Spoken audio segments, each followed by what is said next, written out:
বাংলাদেশে এবং বাংলাদেশের বাইরে পৃথিবীর বিভিন্ন প্রান্তে যে যেখান থেকে চ্যানেল আই দেখছেন আপনাদের সকলকে সাদর আমন্ত্রণ তৃতীয় মাত্রা দেখবার জন্য। প্রিয় দর্শক, সাম্প্রতিক নানা বিষয় নিয়ে আলোচনার জন্য আমার সঙ্গে স্টুডিওতে রয়েছেন আমার বায়ে বসা আছেন সাবেক সংসদ সদস্য এবং বাংলাদেশ যুব মহিলা লীগের সাবেক সাধারণ সম্পাদিকা অধ্যাপিকা অপু উকিল, এবং আমার ডানে রয়েছেন বাংলাদেশ জাতীয়তাবাদী দল বিএনপি চেয়ারপারসনের উপদেষ্টা হাবিবুর রহমান হাবিব। স্বাগত আপনাদের দুজনকে তৃতীয় মাত্রায়। সম্প্রতি ভারতের লোকসভা নির্বাচন অনুষ্ঠিত হয়ে গেল এবং এই নির্বাচনে অনেকেই মনে করেন যে ভারতীয় গণতন্ত্রের জয় হয়েছে, ভারতের জনগণের জয় হয়েছে। নতুন সরকার, পুরনো সরকারই আসলে নতুনভাবে একটু এক্সটেন্ডেড মিত্রদের নিয়ে গঠিত হয়েছে। বাট আমার আপনাদের দুজনের কাছে প্রশ্ন যে একেবারেই প্রতিবেশী দেশ এবং একটি বড় দেশ, ভারতের এই নির্বাচন বাংলাদেশের জন্য, বিশেষ করে বাংলাদেশের রাজনীতিকদের জন্য কি বার্তা দিচ্ছে? অধ্যাপিকা উকিল। ধন্যবাদ আপনাকে। আসলে নির্বাচনটা ভালোভাবেই হয়ে গেছে এবং সেখান থেকে অনেকটা শিক্ষণীয় আছে। যেমন সরকার নির্বাচনের পরে মানে আমাদের দেশে যেটা হয় যে নির্বাচনটা মানি না, স্বচ্ছ না, এইরকম ওখানে আমরা দেখি নাই। আর প্রতিবেশী দেশ হিসেবে যেটা বলা সেটা হচ্ছে এটা ভারতের নির্বাচন হয়েছে ভারতকেন্দ্রিক শুধু নয়, দক্ষিণ এশিয়ার প্রায় সবগুলো দেশেই অর্থনৈতিক এবং নিরাপত্তাজনিত কারণে একটি দেশ আরেকটি দেশের উপরে নির্ভরশীল। আর সেক্ষেত্রে ভারতের সঙ্গে বাংলাদেশের যে অবস্থানটা সেটা হচ্ছে ঐতিহাসিক এবং রক্তের বন্ধনে কিন্তু আবদ্ধ। তাছাড়া অর্থনৈতিক, সাংস্কৃতিক এই মানে বন্ধনগুলো রয়েছে দু দেশের মধ্যে। আর সবচেয়ে যেটা বড় বিষয় যে ভারত বাংলাদেশের কাছে যে গুরুত্বপূর্ণ বিষয়টা সবচেয়ে মানে ভারতের জোর দেয় বা এই বিষয়টাকে তাদের যে জাতীয় স্বার্থটা, সেই স্বার্থটা কিন্তু বাংলাদেশের সঙ্গে সম্পর্কর ক্ষেত্রে তাদের এটা খুবই একটি গুরুত্বপূর্ণ ইস্যু রয়েছে। সেটি হচ্ছে যে তাদের নিরাপত্তাজনিত যে বিষয়টা সেটা হচ্ছে এই ভারতের তো বাংলাদেশের প্রায় ভারত বাংলাদেশের যে সীমান্ত সেটা তো 4097 বর্গ কিলোমিটার বাংলাদেশের সঙ্গে ভারতের বাউন্ডারিটা রয়েছে। এর বাইরে যেটা রয়েছে যে উত্তর পূর্বাঞ্চলে ভারতের যে রাজ্যগুলো সেই রাজ্যগুলোর যে বিচ্ছিন্নতাবাদীরা রয়েছে সেইখানে যে ওই এলাকাটাকে মানে অশান্ত করে তুলবার ক্ষেত্রে বাংলাদেশের রাজনীতিটা, বাংলাদেশের সরকার অনেক ক্ষেত্রেই ফ্যাক্টর হয়ে দাঁড়ায়, যেটা ভারত পর্যবেক্ষণ করেছে। বিশেষ করে আওয়ামী লীগ সরকার যদি রাষ্ট্র ক্ষমতায় থাকে তাহলে তাদের ওই অঞ্চলের নিরাপত্তাটা জোরদার হয়। এটা 96-এও যখন মাননীয় প্রধানমন্ত্রী ক্ষমতায় ছিলেন তখন ওই এলাকায় পার্বত্য শান্তি চুক্তির মাধ্যমে সেই সময় ওই 7 সিস্টারের এবং আমাদের পার্বত্য অঞ্চলের দুই জায়গায় কিন্তু অশান্ত ছিল। পার্বত্য শান্তি চুক্তির মধ্য দিয়ে দুই মানে সেই 7 কান্ট্রি এবং 7 সিস্টার যে রাজ্যগুলো সেগুলো এবং আমাদের হিল এলাকাটা সেটা সেই চুক্তির মাধ্যমে অনেকটাই শান্তিপূর্ণ অবস্থাটা বিরাজ করেছিলেন, যেটা ভারতের জন্য খুবই একটি নিরাপত্তার বিষয় ছিল। পরবর্তীতে আবার দেখা গেল যে 2001-এ কিন্তু বিএনপি জামাত সরকার আসার পর যেটা হয়েছিল এবং ভারত যেটাকে সিগনিফিকেন্ট বা ভারত যেটাকে ইন্ডিকেট করে যে ওই সময়ে তাদের নিরাপত্তাটা বিঘ্নিত হয়েছে। বিশেষ করে বাংলাদেশের ভূমি ব্যবহার করে 10 ট্রাক বা যে চালানটা যে ধরা পড়লো, অস্ত্রের চোরা চালানটা ধরা পড়লো এবং সেই অস্ত্রগুলো ওখানে যাচ্ছিল অশান্ত হওয়ার জন্য।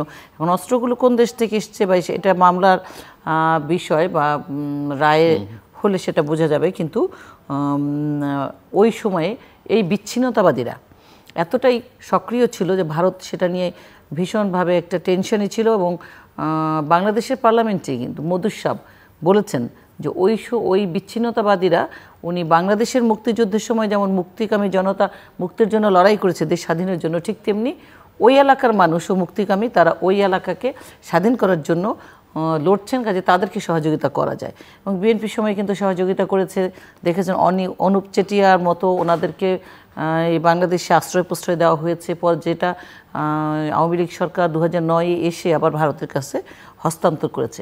অর্থাৎ এই ইস্যুটা ভারতকে কিন্তু সবসময় এই আওয়ামী লীগ সরকারের প্রতি একটা আস্থার জায়গা তৈরি করেছে যে এই সরকার আসলে এই প্রবলেমটা তাদের থাকে না।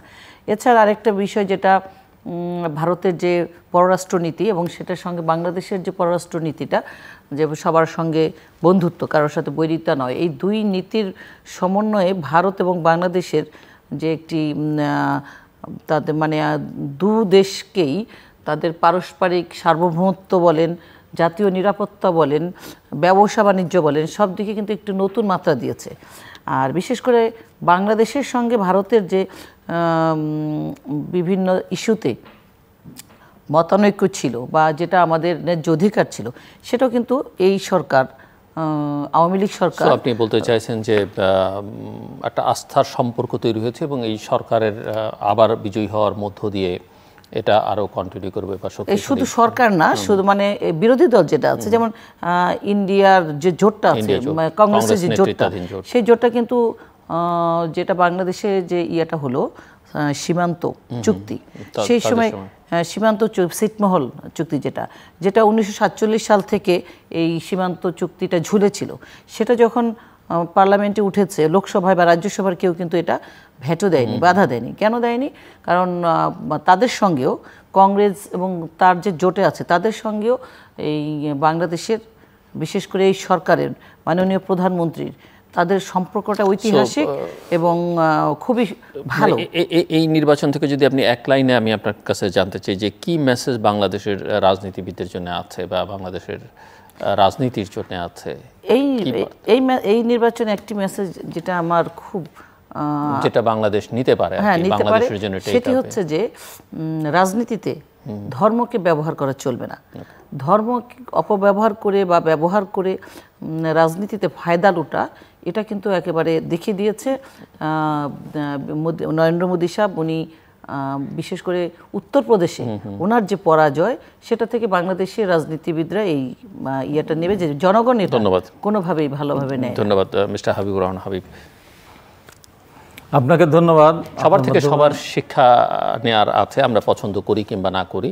সো আমি আপনাদের দুজনের কাছ থেকে বুঝতে চাইছি যে ভারতের এই নির্বাচন থেকে বাংলাদেশের রাজনীতির জন্য কোনো বার্তা, কোনো লেসন কিছু আছে কি না? আপনাকে ধন্যবাদ। আপনার মাধ্যমে চ্যানেলের শোনো দর্শক শ্রোতা থেকে সশস্ত্র সালাম, সহ আলোচককে শুভেচ্ছা। আসলে বাংলাদেশের নির্বাচন হয়ে গেল 2007 সালের 24শে জানুয়ারি। ভারতের নির্বাচন 2 মাস ব্যাপী হলো, কয়েকদিন আগে তার ফলাফল ঘোষণা করা হলো।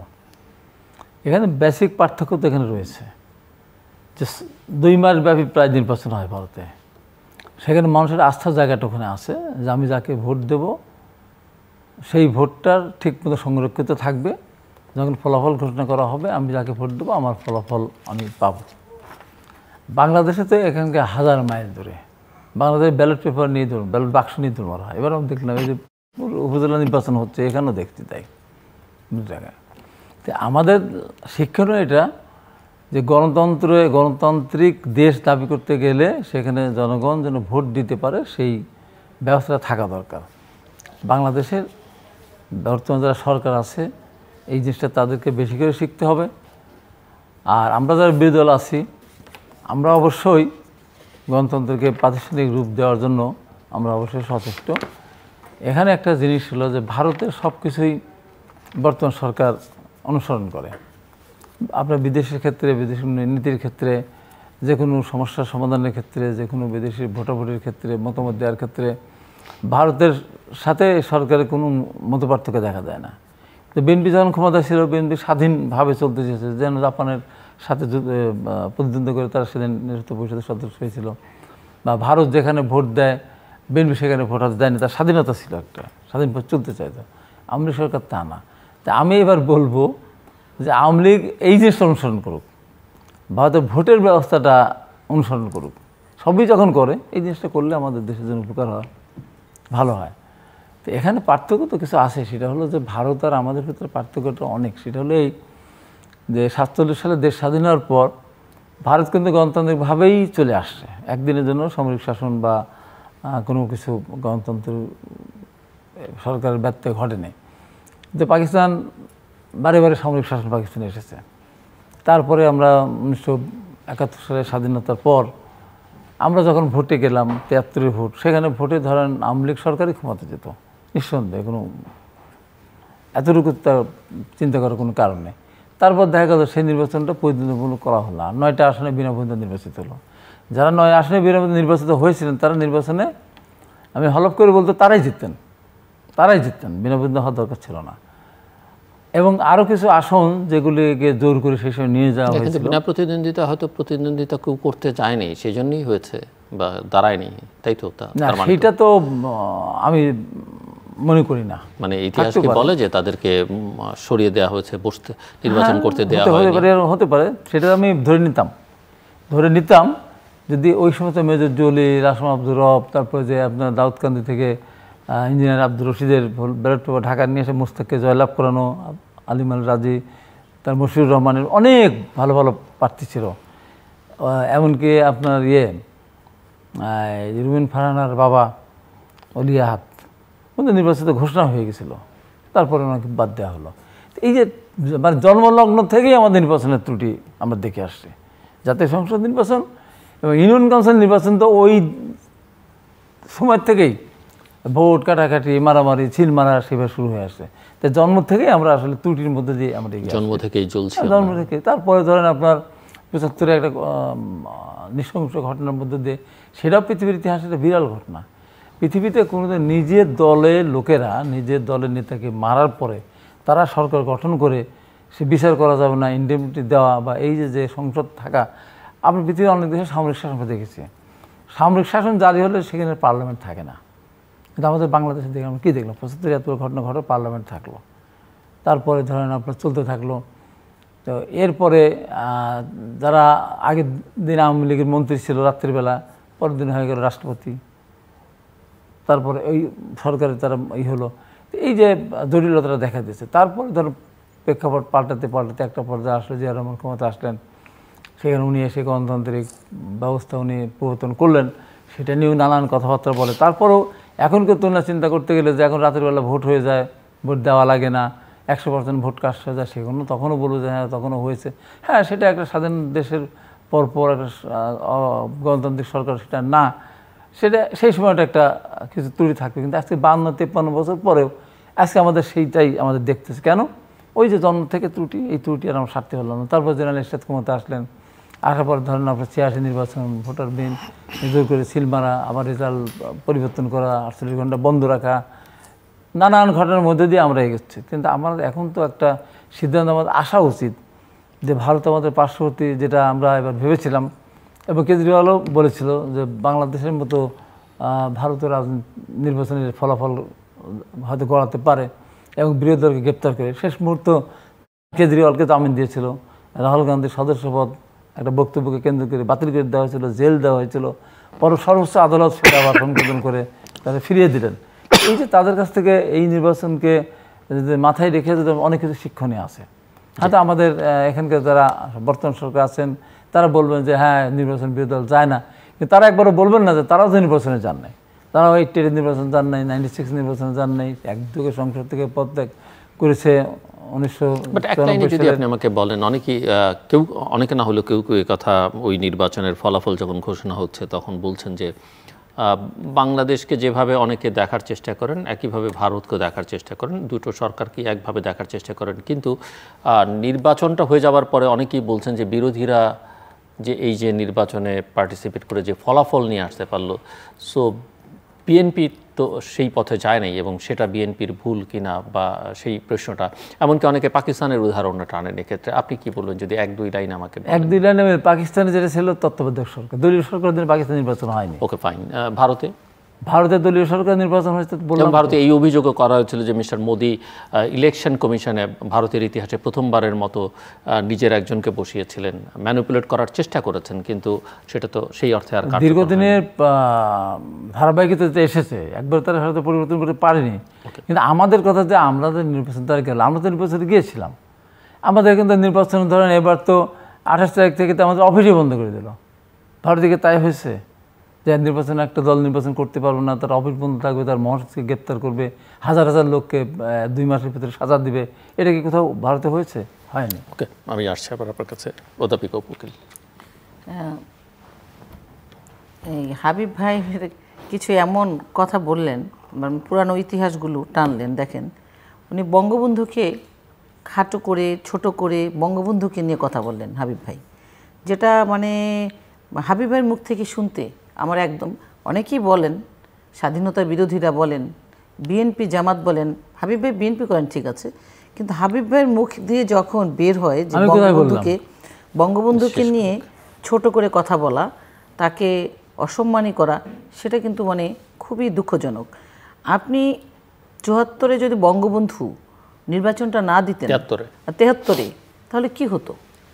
আপনি যে বঙ্গবন্ধুকে নিয়ে এই বিতর্কের সৃষ্টিটা করতে চান হাবিব ভাই, যে ৯টা আসনে প্রার্থী দিতে দেয়নি, সেই জন্য বিনা ভোটে হয়েছে, কিংবা আরও কারো কারো কথা আপনারা বলেন, অনেকে বলেন ছোট করা হিসেবে বলছেন আর কি। হ্যাঁ, বলেছেন যে ভোট মানে ব্যালট বাক্সটা নিয়ে এসে ঢাকায় ব্যালট ভরে দিতে হয়েছে। এতটা কি দৈন্যতা ছিল বঙ্গবন্ধুর ৭৩-এ? উনি তো ৭০-এর নির্বাচন তো হয়েছিল, ম্যান্ডেট তো ওনার ছিল, তাই না? ৭০ নির্বাচন নিয়ে তো কথা বলছেন না, বলছেন ৭৩ নিয়ে। তো ৭৩-এর নির্বাচনটা যদি বঙ্গবন্ধু না দিতেন, সংবিধান তো অশুদ্ধ হতো না, উনি দিয়েছেন। আর তাকে নিয়ে এই কথাগুলো আগে তো কখনো কেউ বলে নেই। এখন আপনারা নিজেদের এই যে অন্যায়গুলো ঢাকার জন্য বঙ্গবন্ধুকে নিয়ে সব কিছুতে টানাটানি করেন। আগে কোনো দিন কোনো ইতিহাসে এই কথাটা নাই, কিন্তু আপনারা টকশোতে বলেন, খুবই দুঃখজনক। যাই হোক, আরেকটি কথাও বললেন, আমি কিন্তু মানে রিসেন্ট থাকতে চেয়েছি, পুরানো দিনে যেতে চাইনি, অতীত ঘাটতে চাইনি। কিন্তু আপনি যখন এই কথাগুলো বলেন, কি বললেন?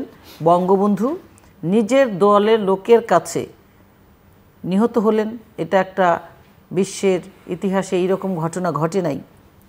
তো সেই রকম কথা যদি আপনি বলেন, তখন তো আমার বলতে হয় যে বঙ্গবন্ধু মোস্তাককে যেমন মন্ত্রী বানিয়েছিলেন, তার নিজের দলের লোক ছিল, ঠিক তেমনি জিয়াউর রহমানকেও তো প্রমোশন দিয়েছিলেন। সেই জিয়াউর রহমানকে তার পারিবারিকভাবে তাকে সহযোগিতা করেছেন। সেই জিয়াউর রহমান এই হত্যাকাণ্ডের সঙ্গে সম্পৃক্ত, সেটা আমার কথা না, বঙ্গবন্ধুর খুনিরা, আত্মস্বীকৃত খুনিরা স্টেটমেন্ট দিয়ে বলেছে। তাহলে সেই জিয়াউর রহমানের দল আপনি করছেন, যে বঙ্গবন্ধুর খুনের সঙ্গে সম্পৃক্ত, এবং সেই খুনিদেরকে পরবর্তীতে শুধু খুনের সঙ্গে সম্পৃক্ত থেকেই ক্ষান্ত হননি, পরবর্তীতে বঙ্গবন্ধুর খুনিদের দিয়ে দল গঠন করিয়েছেন, পুরস্কার দিয়েছেন, পার্লামেন্টে নিয়েছেন, তা বঙ্গবন্ধুকে বেগম খালেদা জিয়া সব কিছু করেছেন। ইন্ডেমনিটি দিয়েছে মোস্তাক, কিন্তু পার্লামেন্টে পাশ করেছে জিয়াউর রহমান। তাহলে এই কাজগুলো যে জিয়াউর রহমান করলেন, তার দলটাই তো আপনি করছেন এখন। আচ্ছা, তাহলে ইতিহাসে কে ধিকৃত হলো? বা বঙ্গবন্ধু খুন হয়ে ধিকৃত হয়েছেন, বা ইতিহাসে বিরল ঘটনা হয়েছে, নাকি জিয়াউর রহমান বঙ্গবন্ধুকে খুনের মধ্য দিয়ে কলঙ্কের ইতিহাস রচনা করেছেন, যে দলটির সঙ্গে আপনারা সম্পৃক্ত? এবং আরেকটা কথা বললেন, এটা আমার হাসি পাচ্ছিল, জিয়াউর রহমান গণতন্ত্র প্রতিষ্ঠা করলেন, এরশাদ সাহেবকে আবার গালি দিলেন যে সে স্বৈরাচারী করলো, কিন্তু এরশাদ সাহেবকে জিয়াউর রহমান কি বললেন? উনি গণতন্ত্র প্রতিষ্ঠা করলেন। তাহলে সামরিক সরকার যদি গণতন্ত্র প্রতিষ্ঠা করতে পারে, এরশাদ সাহেবও গণতন্ত্র প্রতিষ্ঠা করেছে, সেটাও বলবেন আপনি। তাহলে আপনি গণতন্ত্র প্রতিষ্ঠা করা সেই সামরিক সরকার, স্বৈর শাসকের বিরুদ্ধে কেন 10 বছর রাজপথে আন্দোলন করেছিলেন ছাত্রলীগের নেতা হিসেবে? কেন গণতন্ত্র পুনরুদ্ধারের কথা বলেছিলেন? তাহলে আর সামরিক শাসক জিয়াউর রহমান যদি গণতন্ত্রই প্রতিষ্ঠা করে, এই জিয়াউর রহমান উনি কী করেছিলেন? মুক্তিযোদ্ধা অফিসারদের হত্যা করেছিলেন, এবং সামরিক যারা মুক্তিযোদ্ধা ছিলেন তাদেরকে ফাঁসি দিয়েছিলেন। এমনকি এরশাদ সাহেবের কথা আপনি বললেন, পাকিস্তান ফেরত এরশাদ সাহেব, যাকে জিয়াউর রহমান বিশ্বস্ত মনে করেছিলেন, কারণ উনি মুক্তিযুদ্ধ করেননি, মুক্তিযোদ্ধা সামরিক অফিসাররা মুক্তিযুদ্ধের পক্ষের হবে, সেই জন্য তাদেরকে সেনাপ্রধান বানাননি, বানিয়েছিলেন পাকিস্তান ফেরত এরশাদ সাহেবকে সেনাপ্রধান। এবং যে কারণে বঙ্গবন্ধুর খুনের সঙ্গে সম্পৃক্ত থেকেছেন জিয়াউর রহমান। পরবর্তীতে জিয়াউর রহমান যখন খুন হলেন, তখন অনেকেরই ধারণা সেই জিয়াউর রহমান খুন নিয়ে, যদিও বিএনপি এটার বিচারের দাবি জানায় না, কিন্তু মঞ্জু হত্যা, ওই হত্যার মামলা রায় হলে পরে ক্লিয়ার হবে যে জিয়াউর রহমান হত্যার সঙ্গে এরশাদ সাহেবের কী সম্পর্ক ছিল বা লিঙ্কটা কী ছিল। সেই কথাগুলো আপনারা বলেন না। অর্থাৎ জিয়াউর রহমান কিন্তু সেই অন্যায়ের জন্য উনিও রেজাল্ট পেয়েছেন, বঙ্গবন্ধুর সঙ্গে যেটা করেছেন। এবার আরেকটি বিষয় বললেন যে ভারতের সঙ্গে বাংলাদেশের তুলনা কি? ভারতের সব কিছু বাংলাদেশ অনুসরণ করে।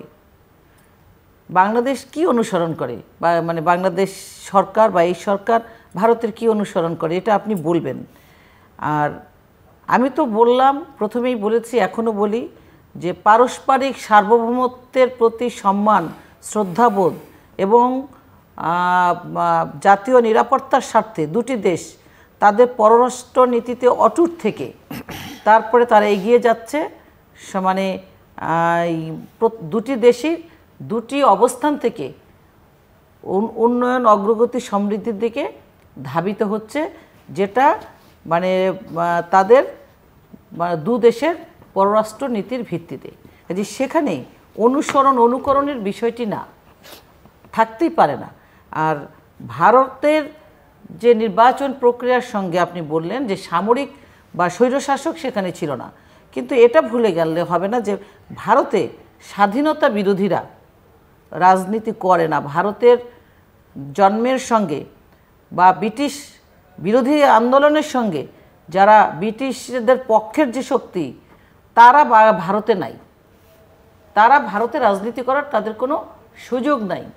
কিন্তু বাংলাদেশ জন্মের সঙ্গে বিরোধিতাকারীরা বাংলাদেশে রাজনীতি করছে, সেই সঙ্গে বিএনপি সেই তাদের নিয়েই রাজনীতি করছে, জামাতকে নিয়ে রাজনীতি করছে।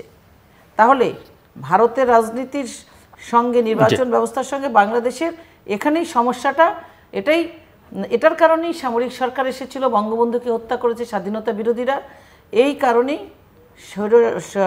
স্বৈরশাসক এসেছে, এবং এখন পর্যন্ত সেই স্বাধীনতা বিরোধীরা। আমি আসছি মিস্টার হাবিব, জাস্ট ছোট্ট করে এই প্রশ্নে আমি প্রসঙ্গটা পাল্টাতেও চাই। সো আপনার যদি কিছু বলবার থাকে। না, আমার বলবার তো আছে। সে যে কথাটা বললো, আমি তো বঙ্গবন্ধুর নাম এখন উচ্চারণ করি নাই। আমি বলেছি ওই সময়ে, বলেই নিলাম যে ওই সময় নির্বাচনে তারাই জিততেন, কিন্তু নির্বাচনে কে দাঁড়ায় নেই। যে কথা উনি বললেন, আমি বলছি দাঁড়াতে দেওয়া হয়নি অনেক ক্ষেত্রেই, যে দাঁড়াবে না। এটা তো এটাকে দাঁড়াতে দেবে না কেন? দাঁড়াতে দেয়নি, তাদের বিনাবন্ধ হবে কেন? দেয়নি, ক্ষমতা বলে দেয়নি। এবং এইটার প্রমাণ হলো এইটা যে বাদ বাকি যারা দাঁড়িয়েছিল তারাও মুক্তিযুদ্ধের পক্ষের শক্তি, তাদেরকে জিততে দেওয়া হয়নি, জেতার পরে তাদেরকে হারিয়ে দেওয়া হয়েছে। এইটা কথার পরিপ্রেক্ষিতে আমি ওটা বলেছি যে সেখানে যারা দাঁড়িয়েছিল তাদেরকে হারিয়ে দেওয়া হয়েছে। ব্যালট বাক্স নিয়ে আসছিল কুমিল্লা থেকে, দাউদকান্দি নিয়ে আসছে না, অস্বীকার করার উপায় আছে? আমি তো অসত্য কথা এখানে বলবো না। আর জেনারেল এরশাদ সংসদ থাকাকালীন অবস্থায় সংসদ ভেঙে দিয়ে ক্ষমতা দখল করেছে। জিয়া রহমান কি সংসদ থেকে ভেঙে দিয়ে ক্ষমতায় আসছেন? সেখানে একটা পরিস্থিতি পাল্টাতে উনি তো মারাও যেতে পারতেন। 3 নভেম্বর থেকে 7 নভেম্বর পর্যন্ত উনি বন্দী ছিলেন। তো এই জেনারেল এরশাদের সাথে এটা তুলনা হবে না। জেনারেল এরশাদ সংসদ ভেঙে দিয়ে একটা কার্যকর সংসদ থাকা অবস্থায় ক্ষমতা দখল করেছে, জিয়া রহমান তো সেটা করেননি। আর জিয়া রহমান 75 খুনের সাথে কোনো সম্পর্কও তার নাই, জড়িত নাই। সেদিন সেনাপ্রধান ছিলেন না। যারা সেনাপ্রধান ছিলেন, যারা শফিউল্লাহর বিচার করেন, যিনি উনি বঙ্গবন্ধুকে বলছে যে আপনি ওই দিক দিয়ে পালিয়ে যান পিছন থেকে। জিয়া রহমান সেনাপ্রধান থাকতে এই কথা বলতেন না। জিয়া রহমানকে তো আওয়ামী লীগ প্রমোশন দেয়নি, বরঞ্চ জেনারেল শফিউল্লাহকে সেনাপ্রধান করে জিয়া রহমান অবিচার করেছে। জিয়া রহমান জেনারেল শফিউল্লাহর সিনিয়র ছিলেন, সেখানেই তাকে ডিঙিয়ে শফিউল্লাহকে সেনাপ্রধান করে অন্যায় করেছিল সেদিন জিয়া রহমানের সঙ্গে। তাতে জিয়া রহমান বিরোধিতা করতে চাননি। আর একটা কথা হলো যে আমি যেটা বলেছি, হ্যাঁ এটা বাস্তব। আমার নিজের চোখে আমি তো সেইতে আমি আজকে যারা যত বড় কথাই বলুন না কেন, আওয়ামী লীগের যে আজকে সব বড় বড় বীরত্ব উপাধি পাইছে, সেদিন কাপুরুষরা কোথায় ছিল? এই কাপুরুষরা কোথায় ছিল 75-15 আগস্টে? কোথায় ছিল? সেদিন আমি দাবি করতে পারি, আমি সেদিন প্রতিবাদ করে, প্রথম প্রতিবাদকারী আমি, রাজশাহী বিশ্ববিদ্যালয় হলে, এবং যে বিরোধিতা করে যে ব্যঙ্গের কথা বলে তার গলা টিপে ধরেছিলাম, সারা দিন আমাকে নির্যাতন ভোগ করতে হয়েছে। আমি এই ঢাকার রাজপথে ওই খুনিদের আমি মোকাবেলা করেছি। বিএনপি বেগম খালেদা জিয়া ওই ফ্রিডম পার্টি তৈরি করেন নাই, ফ্রিডম পার্টি তৈরি করেছে জেনারেল এরশাদ। এবং জেনারেল এরশাদ ক্ষমতা থাকার অবস্থায় রাষ্ট্রপতি নির্বাচনে ফারুককে দিয়ে নির্বাচন করে 60 লক্ষ ভোট দিয়েছে ফারুকের পক্ষে। জেনারেল এরশাদ সিআই এরশাদ নির্বাচন করেছে মেজর বদুল হুদাকে পার্লামেন্টে নিয়ে আসছে। এখান থেকে খালেদা জিয়াকে বা জিয়া রহমানের সময় তো আর ফ্রিডম পার্টি এখানেই করে না। জিয়া রহমানের সময় একজন আর্মি অফিসারকেও 1500 খুনিদের সাথে কারোর প্রমোশনও দেন নেই, বা কাউকে বিদেশে থাকে, সব কিছু স্বাক্ষর করেছে সেই সময় বিচারপতি সায়েম, যে তখন সেনাবাহিনী প্রধান, কিন্তু ডেপুটি চিফ মার্শাল অ্যাডমিনিস্ট্রেটর, সে চিফ মার্শাল অ্যাডমিনিস্ট্রেটর ছিল না। অতএব 3 নভেম্বরের ঘটনার পরেও এই যে খুনিদের পাঠিয়ে দিয়েছে সেটাও জিয়াউর রহমান না, সেটা খালেদ মোশাররফ দিয়েছে। যে খালেদ মোশাররফ সে বউকে, তার মেয়েকে, তার ভাইকে মন্ত্রী করেছে, এমপি করেছে। অপকর্মগুলি সব কিছু করেছে নিজেরা, করে কথাগুলি বললে তখন লাগে। হ্যাঁ, আমার মুখে আমি তো ওই কথা বলতে চাইনি, আমি ওটা বলবো না। এখন একটা জিনিস হলো যে 1986 সালে আওয়ামী লীগের সাথে করে, আওয়ামী লীগ নির্বাচন করে কার সাথে করে নিয়ে, জামাতকে সাথে করে নিয়ে। এই যে 91 সাল নির্বাচন হওয়ার পরে আওয়ামী লীগ তো জামাতকে সাথে করে নিয়ে সেদিন আন্দোলন করেছে। জামাত আওয়ামী লীগের কথা মতো সংসদে পদত্যাগ করেছে। 1994 সালে 28 ডিসেম্বর পদত্যাগ করেছে, জাতীয়বাড়ি করেছে। যে জাতীয়বাড়ির বিরুদ্ধে আন্দোলন করলাম সেখানে জামাতও করেছে। যে যতগুলি ঘটনা মানে দুষ্কর্ম সব কিছু আওয়ামী লীগ করছে, কথা বলতে গেলে এবারে গিয়ে। বরঞ্চ জিয়া রহমান যদি রাষ্ট্রীয় ক্ষমতার বাদে না আসতো তাহলে আজকে আওয়ামী লীগ রাষ্ট্রীয় ক্ষমতায় আর অপুদ এখানে বসে সাবেক সংসদ সদস্য পরিচয় দিতে পারতেন না। আওয়ামী লীগকে ওই কর্নেল তাহেরেরা আর জাসদ আর গণবাহিনী ওই মাটির নিচে রাখতো, উপরে আওয়ামী লীগের অস্তিত্ব। এটা জিয়া রহমান সেই জায়গা থেকে সেভ করেছে। অতএব ওই সমস্ত বাদ দিয়ে এখন বর্তমান বাংলাদেশের যে পরিস্থিতিতে যে নির্বাচন হয় না, আমি একটু বর্তমানের মধ্যে আলোচনা করি যে বাংলাদেশে নির্বাচন থেকে ফিরে আসতে হবে। আমি আপনাদের ভোট হচ্ছে, এটাকে ভোট হচ্ছে। দুজনের কাছে একটু বাংলাদেশের গণতন্ত্র, উন্নয়ন এবং অর্থনীতির চিত্রটা আপনারা কিভাবে দেখেন সেটা একটু বুঝতে চাই আপনাদের দুজনের কাছে। অধ্যাপিকা উপকূল, আমি একটু দু একটা কথা না বলে, আর না বলাই ভালো। না না, বলছে যে হাবিব ভাই বলছিলেন যে জিয়াউর রহমানকে নিয়ে উনি বলছেন যে উনি ক্ষমতায় এসেছেন মানে বঙ্গবন্ধুকে হত্যার মধ্য দিয়ে ক্ষমতায় আসেন নাই, পার্লামেন্ট ভেঙে দিয়ে আসেন নাই। জিয়াউর এরশাদ সাহেব পার্লামেন্ট চলাকালীন অবস্থায় এসছেই তো। কিন্তু এই বিচারপতি সায়েম সাহেবের উনি যখন বঙ্গভবনে ছিলেন, আপনি বলছিলেন ওনাকে দিয়ে সাইন করিয়ে কাজ করিয়েছে। হ্যাঁ করিয়েছে, এটা সত্যি কথা। কিন্তু ওনাকে যে পুতুল বানিয়ে রেখেছিল, এটা তো লাস্ট ফেজ অফ বঙ্গভবন বইটির মধ্যে সুন্দরভাবে সায়েম সাহেব লিখে গেছেন। কি লিখে গেছেন? যে উনি বঙ্গভবনে যখন ছিলেন, যেদিন ক্ষমতাটা নিল, আর আগে পরের বর্ণনাটা তো অনেক আছে, সেখানে আমি যাব না। উনি বলেছেন যে আমাকে মানে নির্বাচন দিবে। সায়েম সাহেব বলছেন নির্বাচন দেওয়ার জন্য, জিয়াউর রহমান বলছেন হ্যাঁ নির্বাচন দেবেন। কিন্তু লাস্টে গিয়ে কী করলেন, যেদিন ক্ষমতাটা নেবেন সেদিন পিস্তল ঠেকিয়ে ওনাকে বলেন আপনি বলেন আমি অসুস্থ, সাইন করেন পেপারে, আমি অসুস্থ, এই বলে উনি, এবং পিস্তল ঠেকিয়ে, এটা আমার কথা না, আমি তো বললাম যে সায়েম সাহেব নিজে লিখে গেছেন। এবং সেখানে অস্ত্রটা ঠেকিয়ে তিনি রাষ্ট্রপতি হয়ে গেলেন। সেনা প্রধান, রাষ্ট্রপতি সব কিছু হয়ে উনি কী করলেন? আর আপনি বললেন বঙ্গবন্ধুর খুনিদের উনি কিছু করে নাই জিয়াউর রহমান। বঙ্গবন্ধুর খুনিরা কিভাবে বিদেশে পুরস্কার পোস্টিংগুলো পেল, কিভাবে বাংলাদেশের পার্লামেন্টে গেল, এবং বেগম খালেদা জিয়া তো লাস্টলি কী করলেন, সেই 96-এর পার্লামেন্টে তো খুনি রশিদকে কুমিল্লা 6 থেকে পার্লামেন্টে মেম্বার বানিয়ে বিরোধী দলের নেতা পর্যন্ত বানালেন। আর আপনি বলছেন যে কিছুই করেনি বঙ্গবন্ধুর খুনিদেরকে, ফ্রিডম পার্টি বানিয়েছেন এরশাদ সাহেব, ট্রেনিং দিতে লিবিয়ায় কে পাঠিয়েছিল? না, এটা এটা এটা ভুল। এসব জিয়াউর রহমান বঙ্গবন্ধুর খুনিদেরকে লিবিয়ায় পাঠিয়ে এরশাদ সাহেব করেছিলেন, সেটা আপনার ঠিক আছে। কিন্তু তার আগে খুনিরা গেছেন হলো খালেদ মোশাররফ যখন দায়িত্বে, ওই রাতে 2রা নভেম্বর বা 3রা নভেম্বর। না সেটা ঠিক আছে, একত্রিত যেটা করেছেন, অর্গানাইজ যেটা করেছেন লিবিয়াতে থেকে, মানে বাংলাদেশের যুব সমাজদের বা যুবকদের ওই সময়কার তাদেরকে বলেছেন লিবিয়া যাবে চাকরির জন্য, লিবিয়া যাবে অর্থ উপার্জনের জন্য, এই বলে বিভিন্ন জায়গা থেকে যুবকদেরকে নিয়ে সেখানে গিয়ে ট্রেনিং দিয়েছেন। ট্রেনিং দিয়ে তাদেরকে বাংলাদেশে এসে ফ্রিডম পার্টি করে শেখ হাসিনাকে খুন করতে হবে, আওয়ামী লীগকে খুন করতে হবে, নিশ্চিহ্ন করতে হবে, সেই জন্য এই ফ্রিডম পার্টি বানানো হয়েছিল। এবং এই ফ্রিডম পার্টি বানিয়ে শেখ হাসিনাকে হত্যার জন্য অ্যাটেম্পও নেওয়া হয়েছিল 32 নম্বরে। এটা তো জিয়াউর রহমান করিয়েছিলেন, এটা তো অস্বীকার করার কোনো জো নাই। পরবর্তীতে জিয়াউর রহমান নার্সিং করেছেন, এটাও সঠিক, কিন্তু সূচনাটা করেছিলেন জিয়াউর রহমান। তারপরে আরেকটি বলছেন যে এই যে জামাতকে নিয়ে কথা বলেন না, জামাতকে নিয়ে আওয়ামী লীগ রাজনীতি করেছে। আচ্ছা, আমি যদি বলি যে বঙ্গবন্ধুকে খুন করেছেন জেনারেল জিয়াউর রহমান, এটা আমার কথা না, আওয়ামী লীগের কথা না, বঙ্গবন্ধুর খুনিদের কথা। সেই জিয়াউর রহমানের দল বিএনপি, তার সঙ্গে তো রাজনীতি করছে আওয়ামী লীগ। ঠিক তেমনি জামাত যেটা নিষিদ্ধ ছিল, বঙ্গবন্ধু যেটা নিষিদ্ধ ঘোষণা করেছিল, সংবিধানে যেটা সন্নিবেশিত ছিল, যারা ধর্মের অপব্যবহার করে রাজনীতি করে, মানে ধর্মভিত্তিক মৌলবাদী সংগঠনগুলো রাজনীতি করা নিষিদ্ধ। কিন্তু জিয়াউর রহমান এসে সংবিধান চেঞ্জ করে তিনি কি করলেন, সকল মৌলবাদী সংগঠনকে রাজনীতি করার সুযোগ দিলেন। জামাত, আলবদর, আলসাম, যুদ্ধাপরাধী, গোলাম আজম সবাই রাজনীতি করলো। সেখানে রাজনীতি করতে এসে জামাত যখন রাজনীতি করার অধিকার জেনারেল জিয়াউর রহমান ফিরিয়ে দিলেন, তারপরে রাজনীতি করার জন্য জননেত্রী শেখ হাসিনা যখন সব কিছু হারিয়ে বাংলাদেশে আসলেন 81-এ, তখন এসে তিনি দেখেছেন যে তার পিতার হত্যাকারী জিয়াউর রহমান, তার দল বিএনপি অলরেডি দল গঠন করে ফেলেছেন এবং বাংলাদেশের স্বাধীনতার বিরুদ্ধাচরণকারী যে দল জামাত, তারাও মাঠে সক্রিয়। এখন গণতন্ত্র পুনরুদ্ধার করার জন্য জননেত্রী শেখ হাসিনাকে ওই বিএনপির সঙ্গে স্বৈরাচার পতনের জন্য আন্দোলনে মাঠে নামতে হয়েছে তো। বিএনপির দলটাও তো বঙ্গবন্ধুর খুনে রক্তের মধ্যে দেশছে, সেই দলের সাথে তো রাজনীতি করেছে। জামাত স্বাধীনতার যুদ্ধের জন্মের বিরোধিতাকারী, দুটিই কিন্তু অন্যায় অপরাধের সঙ্গে সম্পৃক্ত, কিন্তু তাদের সঙ্গে রাজনীতি এখন পর্যন্ত তো করছে, এখনও করছে। এবং সেই জামাত রাজনীতি করার সুযোগ তো দিয়েছিল বিএনপি।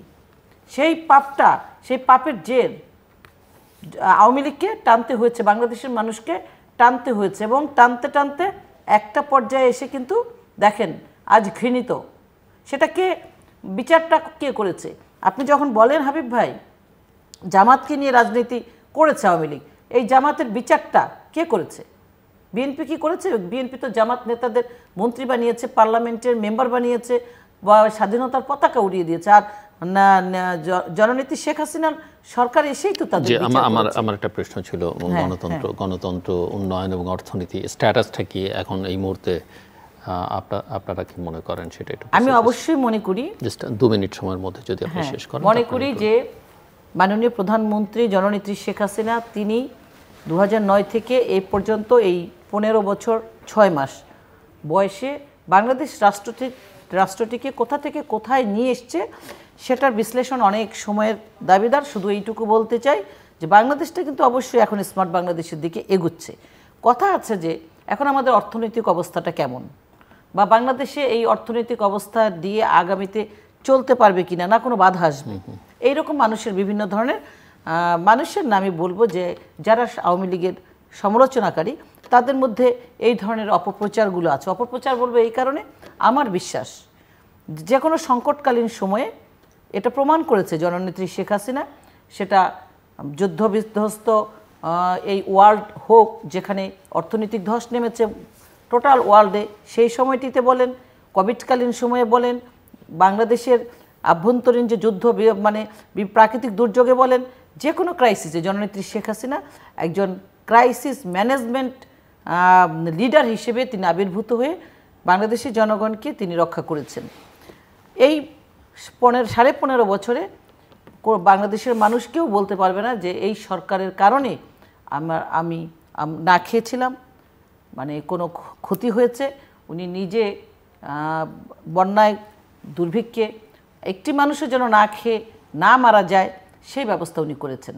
এখন সে কারণে ওনার প্রতি বিশ্বাস, যদি কোনো এইরকম সমস্যাগুলো আবার তৈরি হয় সেক্ষেত্রে উনি সেটা অবশ্যই ওভারকাম করতে পারবেন। আর সেটার বড় হাতিয়ার হলো এই অর্থনীতি নিয়েই তো বেশি কথাটা আসছে। অর্থনীতিটাকে নিয়ে যেহেতু বেশি কথা আসছে, সেই ক্ষেত্রে এদেশের মানুষের মনোবলটা এই কারণে চাঙ্গা আছে বা নিরাপত্তা বোধ করছেন যে পৃথিবীতে আরও অর্থনৈতিক মন্দা ধাক্কা আসতে পারে, যেটা বাংলাদেশেও লাগতে পারে, কিন্তু বাংলাদেশে কিছু ক্ষতি করতে পারবে না। এই জন্য যে 15 বছরে বাংলাদেশের কৃষি সেক্টরটাকে জননেত্রী শেখ হাসিনা এমনভাবে তৈরি করেছেন যে এদেশের মানুষের যে মৌলিক চাহিদাগুলো, মানে খাদ্য উদ্বৃত্ত, মাছ, সবজি, ফল, এই টোটাল জিনিসটা এতটাই হয়েছে যে এখন বাংলাদেশের মানুষের খাবার পরে যে উদ্বৃত্ত থাকছে সেটা বিদেশে রপ্তানি করছে। কাজেই কোনো ধাক্কা আসলেই বাংলাদেশের মানুষ না খেয়ে মরে যাবে সেই রকম জিনিস না, ওই কি বলে ওই শ্রীলঙ্কার মতো হবে সেরকম হবার কোনো বিষয় নাই। এবং আমি অবশ্যই বিশ্বাস করি যে অর্থনৈতিক যে ব্যবস্থাপনা আছে তার মধ্য দিয়ে বাংলাদেশটা যেটা 41-এর স্মার্ট বাংলাদেশ বানানোর যে প্রক্রিয়াগুলো সেটা কিন্তু অব্যাহত আছে এবং সেই দিকে ধাবিত হবে। না, কতগুলি কথা যে বলে গায়ের জোরে, এই কথাগুলো ঠিক না। বিএনপি খুনির দল কথা একটা বলে বসলো, এই যে একটা ভুল তথ্য দিল যে ফ্রিডম পার্টি বিএনপি তৈরি করেছে, ফ্রিডম পার্টি তৈরি করেছে এরশাদ। এবার তো উনি যে কথা বললেন, এই যে কর্নেল ফারুক সাথে সব গেছে তো আপনার ব্রিগেডিয়ার সময়, খালেদ মোশাররফের সময়। চায়নাতে যেগুলি পাঠিয়েছে সেটাও সাইম সিগনেচার করেছে, জিয়া রহমান কোনটাই পাঠায় না। বিদেশে ট্রেনিং দিচ্ছে এরশাদের সময়, ফ্রিডম পার্টি করেছে এরশাদের সময়। জিয়া রহমানের সময় জিয়া রহমান 32 নম্বরে খুন করতে পাঠালো, তখন তো জিয়া রহমান কাকে খুন করতে পাঠালো 32 নম্বরে? বঙ্গবন্ধু কর্নেল শেখ হাসিনাকে। শেখ হাসিনা আসার তো 70 দিনের পরে জিয়া রহমানই শহীদ হলেন, তো খুন করতে পাঠালেন কোথায়? তখন কিন্তু 32 নম্বর থাকেন বিএনপি। কোথায় বিএনপি? ওটা তো এরশাদের আমলে হলো, ওটা আমি তো তার রাজসাক্ষী। ওটা তো 1990 সালের, ওটা তো 10ই আগস্টের ঘটনা। দেশের তখন তো এরশাদ ক্ষমতায়। এইসব ভুলভাল তথ্য দিলে মানুষ তো ভালোভাবে এটা নিবে না। আর একটা কথা হলো যে জামাতের কথা, জামাতের গোলামদের পায়ে তো কেউ কেউ ধরছে, ধরে নাই, গোলামদের কাছে যায় নাই আওয়ামী লীগের লোকেরা, গোলামদের পায়ে তো কেউ কেউ ধরছে। হ্যাঁ, পায়ে ধরছে না, গোলামদের কাছে গেছে না, ভোটের জন্য গেছে না, রাষ্ট্রপতি ভোটের জন্য গেছে না, গেছে তো, এটা সবাই জানে। আর একটা জিনিস হলো যে এই যে বলছে যে আমাদের দেশ অর্থনৈতিক উন্নয়নের কত, আমাদের লোন কত, এই 9 সাল থেকে কি 12 সাল থেকে $160 বিলিয়ন মতো লোন করেছে এই কয় বছরে, 10 বছরে। এই যে অবস্থা, দেশের অর্থনীতি কোথায় নিয়ে গেছে?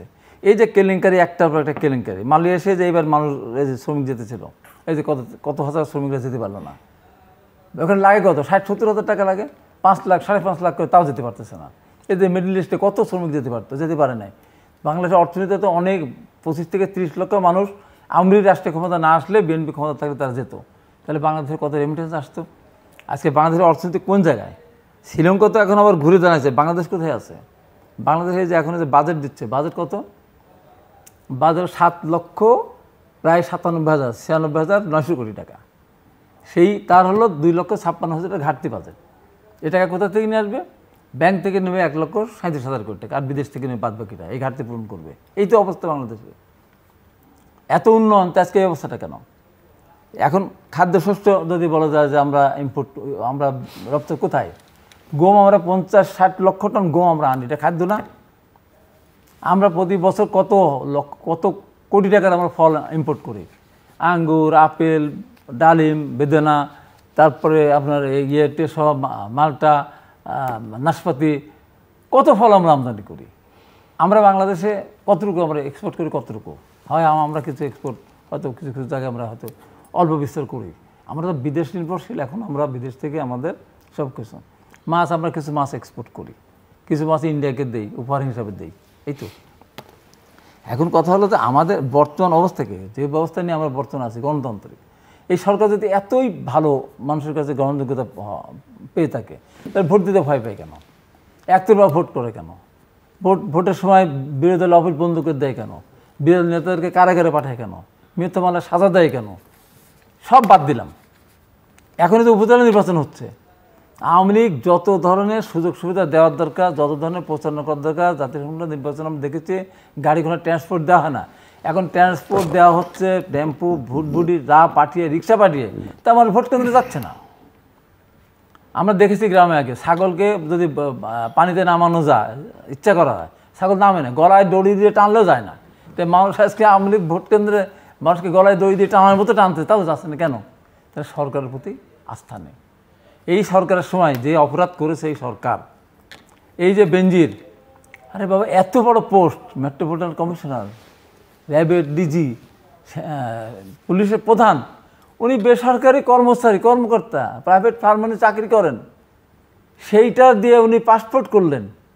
র্যাবের ডিজি তখনও, মেট্রোপলিটন কমিশনার তখনও, আইজিপি তখনও লাল পাসপোর্ট ব্যবহার করার কথা। এটা সিনিয়র সচিবের পদমর্যাদা সম্পন্ন। এই যে দেশ শাসন করে যদি বলা যায় আমরা গর্বিত দেশের মানুষ, তারপরে সেনাপ্রধান জেনারেল আজিজ তার ভাইদের নামে পাসপোর্ট করছে, তো নিজের ঠিকানা নাই পরিবর্তন করে, বাপের নাম মায়ের নামকে পরিবর্তন করে, তারপর আবার তার ওয়াইফের আবার স্বামীর নামও পরিবর্তন করছে। তো এই যে সমস্ত কাম কখন হয় অবৈধভাবে, যখন কোনো সরকার নির্বাচিত হয় কারোর দ্বারা, তখন তাদের লাগাম টানতে পারে না। এই বেনজিরের একতরফায় নির্বাচন করিয়েছে 2014 সালে, এই আজিজ তখন বিজেপি প্রধান ছিলেন, যখন সেনাপ্রধান 2018 সালে আমি এখানে বলেছিলাম যে আজিজ যখন সাংবাদিক সম্মেলন করে বললেন যে এত সুন্দর নির্বাচন বাংলাদেশে কোনোদিন হয় না, আমি তৃতীয় মাত্রায় বলেছিলাম, সরকারকে বলেছে ওকে এখন গ্রেপ্তার করা উচিত, এখনই গ্রেপ্তার করা উচিত, সে সমস্ত নির্বাচনকে সে বিতর্কিত করে দিয়েছে। তো এই হলো অবস্থা, বাংলাদেশের বর্তমান অবস্থা। গণতান্ত্রিক কোনো বিধি ব্যবস্থা নাই, মানুষের কথা বলার সুযোগ নেই, মিথ্যা মামলার সাজা, দেশনেত্রী বেগম খালেদা জিয়াকে মিথ্যা সাজা, তারেক রহমানকে সাজা, কথায় কথায় বিএনপি, কথায় কথায় হাওয়া ভবন। আজকে কী অবস্থা, আজকে বিদ্যুৎ কী অবস্থা, এই যে চোর, এখন তো ঘরে ঘরে চোর উৎপাদন। আমি আজকে সে একেবারে এখন পরিষ্কার বলে যায়, এই বাংলাদেশে সমস্ত চোর সৃষ্টি করছে এই বর্তমানে 15 বছর এই সরকার। পুলিশ বাহিনীর ভিতরে আমি বলো 5% থাকতে পারে ভালো, যাকে শুদ্ধাচার পুরস্কার দেওয়া হলো, হা রে কি না করলো, হ্যাঁ, যেখানে দেখা যায় সেখানেই বাড়ি, যেখানে দেখা যায় সেখানে জমি, যেখানে দেখা যায় সেখানে কি বলে রিসোর্ট, অথচ কি বক্তৃতা দিত, কি শুদ্ধাচার, কি বক্তৃতা করতো, যে জিরো টলারেন্স, এই হলো জিরো টলারেন্স।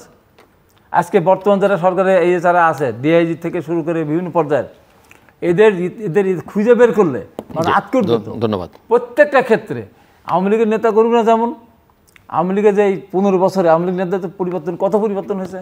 যার টিনের ঘর ছিল এখন তার 3 তলা পুষ্কুনি হয়ে গেছে, যার 1 তলা পুষ্কুনি ছিল পুষ্কুনি নাকি 3 তলা বানায়, এই অবস্থা হয়ে গেছে এখন বর্তমান। তো সেখানে যদি বড় বড় কথা বলা হয়, সে কথা কি মানুষ শুনবে? আসতে হবে, সোজা রাস্তায় আসতে হবে, গণতন্ত্র পদ্ধতি ফিরে আসতে হবে। এখন দেশের যে অবস্থা, এই অবস্থার থেকে দেশকে বাঁচাতে হলে একটা নিরপেক্ষ নির্বাচনের মধ্যে দিয়ে জনগণের মতামত দেশ পরিচালনা করতে হবে, তা নাহলে এমন পরিস্থিতি সৃষ্টি হবে যে পরিস্থিতির কথা আওয়ামী লীগ ভাবতে পারত। ধন্যবাদ অধ্যাপক উকিল। আওয়ামী লীগের নেতাদের তো ঘরবাড়ি কেটে পুকুর বানিয়ে ফেলেছিল বিএনপি, তো এখন যদি টিনের ঘর থেকে 3 তলা বানায়, তা হাবিব ভাই সেটা নিয়ে জেলাসি করছে কেন? মানে সারা জীবন আওয়ামী লীগের নেতাকর্মীরা না খেয়ে রাস্তায় থাকবে আর বিএনপি এসে তাদের হত্যা করবে, তাহলে ভালো থাকে না। আর চোর সৃষ্টি হয়েছে 15 বছরে, চোর সৃষ্টি হয়েছে এই 15 বছর, যেটা বললেন, তাহলে চোর সৃষ্টি হয়েছে 15 বছর হলে পরে 2007 সালে 111 আসলো কেন? 111 কেন আসলো? এই চোরদের ধরার জন্য 111 এসেছিল না? 111 এসেছিল ডিক্লেয়ার দিয়ে যে দুর্নীতিবাজদেরকে ধরতে হবে, বিচার করতে হবে। বিএনপি 2001 থেকে 2006 পর্যন্ত যে দুর্নীতি করেছে, চুরি করেছে, অন্যায় করেছে, অনিয়ম করেছে, সেই জন্য যদিও পাকাপোক্ত করার জন্য, চিরস্থায়ী করার জন্য ক্ষমতা সেই মইনু সাহেব, 7 জনকে ডিঙ্গিয়ে মইনু সাহেবকে আর ইয়াজউদ্দিন সাহেবকে ওনাদেরকে বসানো হয়েছিল। তো ওনারা কি করেছেন, পরে চোরদের বিচার করার জন্য আরেকটা মানে অনির্বাচিত সরকারের হাতে ক্ষমতা নিয়ে ওনারা নিজেরাই হয়ে গেছেন, মানে প্রধান হয়ে গেছেন দেশের। তো এটা কিসের জন্য? চোরদের কারণে হয়েছিলেন না? সেই চোরটা কেমন চুরি ছিল রাষ্ট্রের? আপনি তো বলছেন আওয়ামী লীগের নেতাকর্মীরা টিনের ঘর থেকে 3 তলা করেছে, আর হাওয়া ভবনটা তো হয়েছিল পুকুরে 3 তলা। হ্যাঁ, পুকুরটা কেটে রেখেছিল বিএনপি, মানে আওয়ামী লীগের নেতাকর্মীদের বাড়ি কেটে সেই পুকুরে 3 তলা বানিয়েছে আওয়ামী লীগের নেতাকর্মীরা, সেটা সহ্য করতে পারছেন না। আর হাওয়া ভবন বানিয়ে রাষ্ট্রের একটা প্যারালাল, যেটা নামই হচ্ছে দুর্নীতি করার জন্য, মানে দুর্নীতির পার্সেন্টেজ পাওয়ার জন্য, টেন্ডার থেকে শুরু করে ওখানে দুর্নীতির সমস্ত বখরা ওখানে পৌঁছবে, এবং সেগুলো বিদেশে পাচার হয়েছে, যেটা এখনও বসে বসে খাচ্ছে। এবং সেই চোররা কি করেছে? চোররা মুসলেখা দিয়ে দেশ থেকে পালিয়েছে চুরির অপরাধে। আর আপনি বলছেন 15 বছরে চোর সৃষ্টি হলো? সিসকে চোর সৃষ্টি হয়েছে যদি হয়ে থাকে, সিসকে চোর আর মহাচোর, সেই চোরগুলো কিন্তু বিদেশে অবস্থান করছে এই রাষ্ট্রটাকে নিঃস্ব করে, রক্তাক্ত করে। আর বেনজির, আজিজ সাহেব, ওনারা যা করেছে তার কিন্তু বিচার হচ্ছে। আর মাননীয় প্রধানমন্ত্রী জিরো টলারেন্স দুর্নীতিতে ঘোষণা করেছেন, সেটা 2009-এও, 2014-তে, 18-তে এবং 24-এও, এবং সেই ক্ষেত্রে তিনি অনড়। এখানে যেই হোক, যত এই বেনজির সাহেব, আজিজ সাহেবের এই ঘটনা এটাই প্রমাণ করে রাষ্ট্রের যত প্রভাবশালী ক্ষমতাসীন হোক, যদি অন্যায় করে, দুর্নীতি করে, তাদের কোনো ছাড় নাই। এটার জন্য আপনারা অ্যাপ্রিসিয়েট করবেন সরকারকে। বিএনপির আমলে কি এটা হয়েছিল একজনও?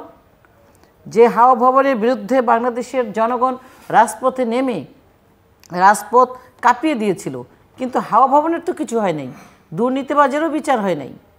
এই সরকার এইরকম হয়েছে যে বিএনপি থেকে অভিযোগ করেছে মন্ত্রী দুর্নীতি করেছে, সেই জন্য মন্ত্রীকে পদত্যাগ করাতে বাধ্য করেছে। পরবর্তীতে প্রমাণ হয়েছে আন্তর্জাতিক আদালতে যে ওই মন্ত্রী কোনো দুর্নীতি করেন নাই, সচিব দুর্নীতি করেন নাই, নির্দোষ সচিব জেল খেটে বেরিয়েছে।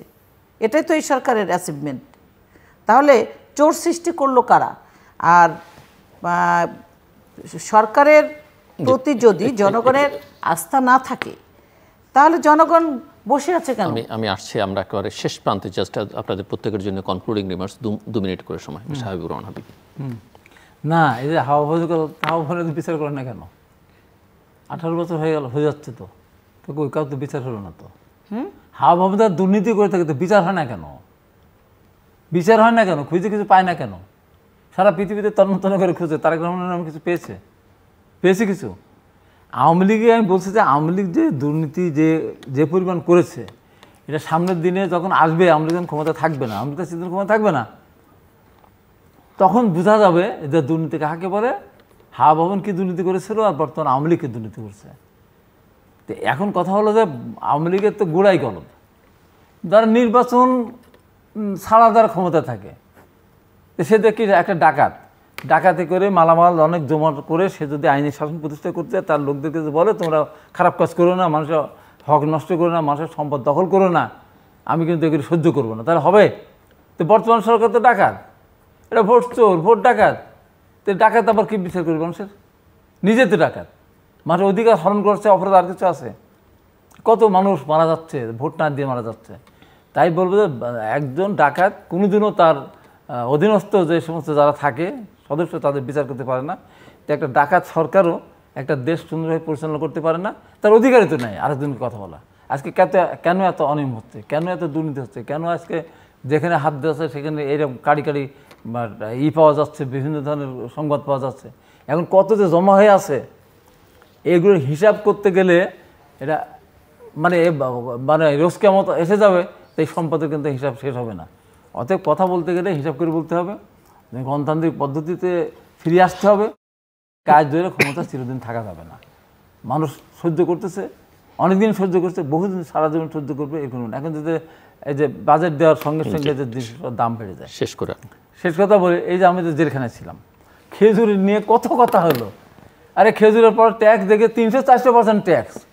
আরে তুমি এখানে ব্যবসা করতেছো কেন? তারপর তুমি ডিজেলের ব্যবসা করার কি দরকার? আজকে ডিজেলের দাম কম থাকলে বাংলাদেশে কিন্তু আজকে এই যে দ্রব্যমূল্য এত ঊর্ধ্বগতি হতো না, উৎপাদনের বাড়তো না, বিদ্যুতের দাম বাড়তো না।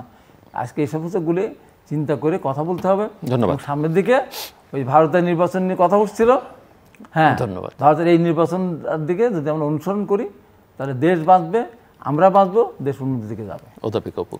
আপনি বলছেন তারেক রহমানের কিছু হয়নি কেন, আর হাওয়া ভবনের বিচার হয়নি কেন? তারেক রহমান কনভিক্টেড হয়ে আছে। সিঙ্গাপুর থেকে তারেক রহমানের টাকা বাংলাদেশ সরকার এনেছে, চুরি করা টাকা ফেরত এনেছে, যেটা তো বিশ্বের কোথাও এরকম ইতিহাস নাই। এবং পলাতক জীবনযাপন করছে মুসলেকা দিয়ে। আর কি বিচার হবে?